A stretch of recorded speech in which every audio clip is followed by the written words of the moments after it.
আমার মনে হচ্ছে যে দুর্গাপুজোর অকাল বোধন হচ্ছে এখানে। পয়লা পার্বণ তো দুর্দান্ত। আমি দুপুরবেলা যখন এলাম এখানে আমি ভাবছিলাম মানুষজন আসবেই গরমে, কিন্তু এখন যা দেখতে পাচ্ছি তাতে বুঝতে পারছি উন্মাদনাটা শেষ হয়নি এখনো। ভীষণ ভালো লাগছে, খুব সুন্দর আয়োজন, ভীষণ সুন্দর করে সাজানো, আলপনা দেওয়া, সুন্দর স্টেজ, এছাড়াও খাবার দাবার তো সব কিছু আয়োজন খুব সুন্দর। আমার অসাধারণ লেগেছে। আমার তো মনে হয় যে এরকম ফেস্টিভ্যাল আমাদের সেলিব্রেট করা উচিত খুবভাবে, কারণ সামহাউ আমরা কোথাও না কোথাও আমাদের কালচার খুব মানে আমাদের এনরিচ কালচার হওয়া সত্ত্বেও আমরা খুব হারাতে বসেছি সেই সব কালচারগুলোকে। এত সুন্দর স্টল, এত সুন্দর খাওয়া দাওয়ার জায়গা, এত সুন্দর পরিবেশ, এটাকে এত সুন্দর সাজানো হয়েছে, মানে সত্যি সুন্দর। আমি তো কখনো এরকম জায়গায় আসিনি, আজকে ফার্স্ট টাইম, খুবই ভালো লাগছে। এই মঞ্চটা আমাদের কাছে একটা বিরাট বড় পাওয়া, মানে এই মঞ্চে আসতে পারবো, এখানে পুরস্কার নিতে পারবো, এটা অবশ্যই আমরা মানে কল্পনার বাইরে ছিল। দারুণ লাগছে। প্রথম কথা এই অ্যাওয়ার্ডটা পেয়ে আমার খুব ভালো লাগলো। দ্বিতীয়ত এখানকার অ্যাম্বিয়েন্স অসাধারণ। নববর্ষে এরকম অ্যাম্বিয়েন্স হবে কলকাতায় আমি ভাবতে পারিনি। আর এত আলপনা, এত লোকজন, জাস্ট অসাধারণ। দারুণ অনুভূতি এখানে এত মানুষকে দেখে। আর এই পয়লা পার্বণ যে একটা অনুষ্ঠান বাঙালি প্রায় ভুলতেই বসেছিল, সেটাকে রিভাইভ করা দারুণ লাগছে, অসাধারণ লাগছে। আর পয়লা পার্বণের সকল টিমকে, মাইন্ডশেপ মিডিয়াকে একদম মন থেকে ধন্যবাদ আমাদেরকে এখানে নমিনেট করার জন্য। Thank you.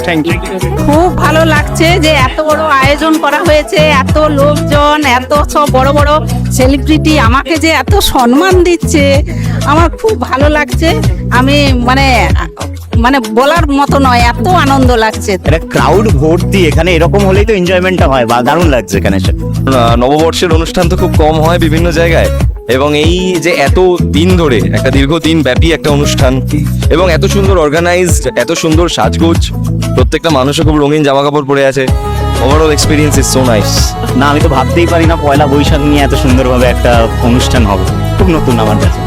অ্যাকচুয়ালি এত এক্সপেক্ট করিনি, আর এতটা ভালোবাসা পাচ্ছি এত অল্প সময়ে সবার থেকে, খুবই ভালো লাগছে। মানে বিয়ন্ড ইমাজিনেশন, সত্যি কথা বলতে। এখানকার পরিবেশটা কেমন? পরিবেশ তো খুবই সুন্দর। আমাকে বলা হয়েছিল যে এখানে অনেকে আসছে, খুব আনন্দ হবে, কিন্তু আনন্দ এখানে যেটা হচ্ছে সেটা আমার এক্সপেকটেশনের থেকেও অনেক বেশি। তো খুব ডেফিনেটলি খুব ভালো লাগছে, খুব ভালো, বেশ ভালো লাগছে। এত বাঙালির মাঝে এসে খুব ভালোই লাগছে। যে অ্যাম্বিয়েন্সটা, এখানকার যে মেলা হচ্ছে, সোনাঝুরির হাট হচ্ছে, খাদ্য মেলা হচ্ছে, কি বলতে চান? এই জিনিসটা কলকাতার বুকে এইভাবে যে আমরা পেতে পারি, এটা এর আগে বুঝতে পারিনি বা ভাবতে পারিনি।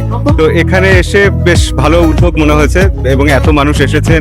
বাগবাজারের মতো জায়গায় এরকম জমায়েত, এবং সেটা পয়লা বৈশাখ উপলক্ষে দেখে ভালো লাগছে যে বাঙালি নিজস্বতা ভুলে যায়নি। খুবই ভালো। মানে সবাইকে শাড়ি পাঞ্জাবিতে দেখে, মানে সরস্বতী পুজো ছাড়া বাঙালিরা মনে হয় না, মানে দুর্গাপুজো আর সরস্বতী পুজো ছাড়া আমি দেখতে পাই না সেরকম একটা। ফার্স্ট টাইম আজকে আমি এই পয়লা বৈশাখে বেরিয়ে আমার হেভি লাগছে, লেজিট জমে উঠেছে। তাও একদম বন্ধুদের সাথে ঘুরছি। সব থেকে ভালো লাগছে যে কিছু মানুষ যাদেরকে হয়তো ছোটবেলা থেকে আমি দেখেছি টিভিতে বা মঞ্চে, আজকে তাদের সঙ্গে সেই মঞ্চে দাঁড়ানোর সুযোগ, রেকগনিশন, এটা ভীষণ ভালো লাগছে।